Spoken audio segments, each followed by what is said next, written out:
Hi, நிறைய பேருக்கு இந்த மாதிரி லேஸ் நெக்கில் வச்சா ரொம்ப பிடிக்கும். ஸோ ரவுண்ட் நெக்கில் எப்படி பர்ஃபெக்டாக வைக்கிறதுங்கிற ட்ரிக்ஸ் இன்றைக்கி சொல்லித்தரேன். நம்ம நார்மலாக இப்படி வைக்கிறப்போ இந்த எட்ஜ்லாம் கரெக்டாக திருப்ப முடியாது, கொஞ்சம் கஷ்டப்படணும். வச்சு முடிச்சதுக்கப்புறம் பார்த்தீங்கன்னா இந்த மாதிரி பெண்டாக இருக்கும். ஸோ இதை எப்படி அவாய்ட் பண்ணலாங்கிற ட்ரிக்ஸை பார்க்கலாம். ஃபஸ்ட்டு இந்த லேஸை தனியாக எடுத்துகிட்டு சென்டராக ஒரு ஸ்டிச் போடுங்க. பின்னாடி இந்த மாதிரி ஒரு விரலை வச்சுக்கோங்க.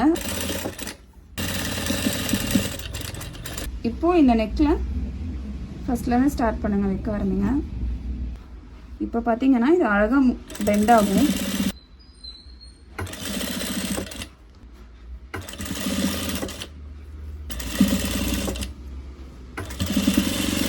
ரெண்டுத்துக்குள்ள டிஃப்ரென்ஸ் உங்களுக்கு நல்லாவே தெரியும். இந்த மாதிரி மேலே தையல் போடாமல் பண்ணோன்னா இந்த மாதிரி பெண்டில் வந்து இந்த கர்வ்லாம் வந்து இப்படி தூக்கிட்டு இருக்கும். பட் ஒரு தையல் போட்டு பண்ணுறப்ப நீட்டாக படிஞ்சிருக்கும். ஸோ நீட் ஃபினிஷிங் நமக்கு இருக்கும். தேங்க்யூ.